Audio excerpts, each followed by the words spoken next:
Musta? Okay naman. Ikaw? Nice, nice, nice. Actually kakatapos ko lang kausapin yung isa kong friend and she's having problems with regards to her family. Nag-work siya dito sa US and um, nasabi niya sa akin na, Jay, hindi ko alam gagawin ko.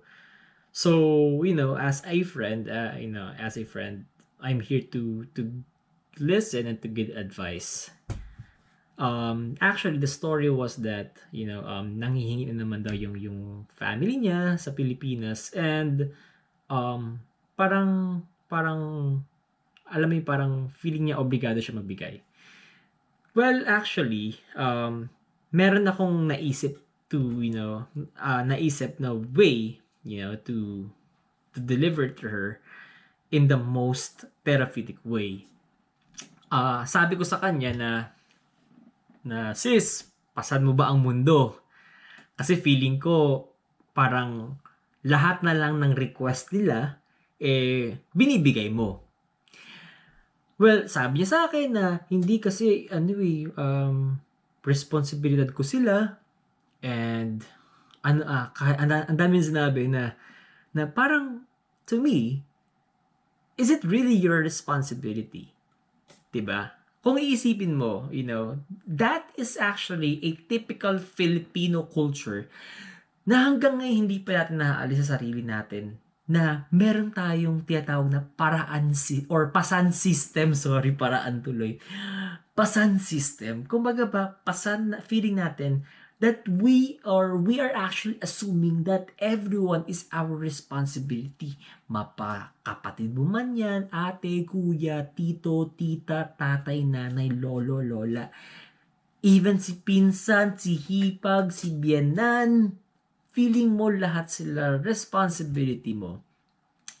Well, for me, the Pasan system is actually a parasite in the Filipino culture. Why? Kasi there are situations wherein you feel you have the responsibility to all of your family members, right? It doesn't necessarily mean na kumikita ka ng dollars or kumikita ka as a general, you have the responsibility to provide to your relatives, 'di ba? And then second is that you feel na you have the responsibility to shoulder expenditures, for example, bills, rent, 'di ba? Somehow that's irritating pero ginagawa natin kasi we are feel obligated, 'di ba? We feel responsible for it. Especially, Filipino mentality, pagka-graduate ko, tutulungan ko yung mga parents ko, things like that. And then third is like another situation is that when you feel the responsibility to support even though it's beyond your capacity. Kumbaga ba, hindi mo naman dapat ginagawa pero feeling mo dapat mo siyang gawin. Do you think that's a Filipino culture na dapat nang mawala? Kasi ako, to tell you honestly, like my parents didn't brought us up on that situation wherein kailangan aasa sila sa amin after namin graduate. In fact, they're still working right now. They're earning their own money, so there's nothing for us to give to them because they themselves have their own money. 'Di ba? So ang end part, I gave her recommendations and siguro, you can actually relate sa sinasabi ko. And like for me, what I do is that especially sa mga friends ko na hindi man maiwasang syempre humingi ng tulong, I make sure to the fact na that it's a shared responsibility as well, 'di ba? Encourage them to be independent. Challenge them to justify the need. That's my first recommendation. For example, si nanghingi ng tuition fee, all right? Oh, like why do you need it?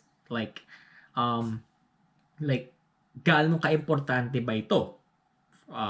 Kasi andyan naman yung mom mo, yung dad mo, right?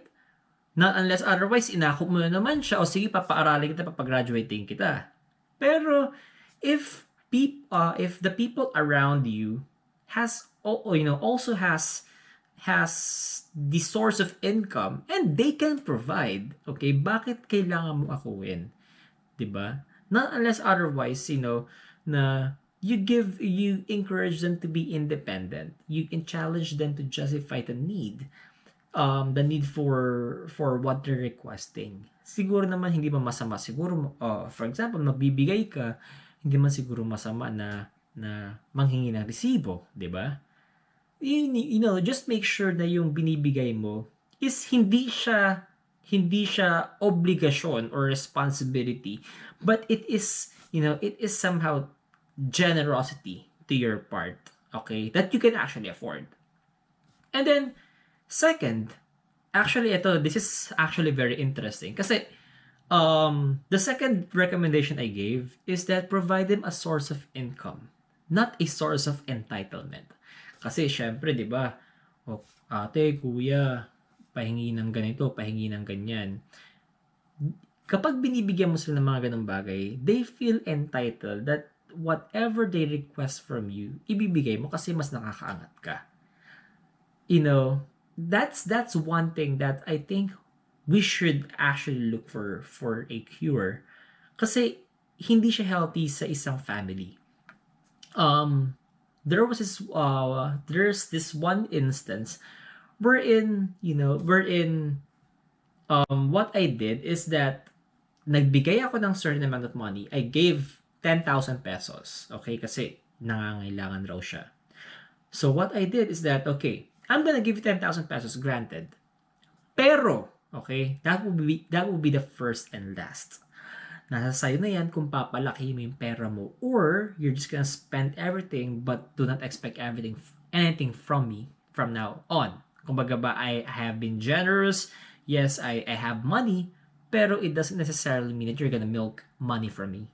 So, I encourage ko na, I'll give you this money. It's up to you kung paano mo siya palalaguin. Okay? So, you need to work hard in order for that money to multiply. Okay? So, right now, meron siyang maliit na sari-sari store. Sinusubukan niya akong bayaran. Sabi ko, no, you don't have to pay me for that. I gave you that money. Okay? And then, ikaw mismo sa sarili mo, nagkaroon ka ng initiative to conduct a small business, pinalago yung money, ngayon, the money that I have given, a small amount, nag-grow siya. So, you deserve that. She deserved that. So, sabi ko, it's all yours and I'm happy for your achievement. And, kapag nakikita ko siya, as of right now, every now and then, ina-update ko siya.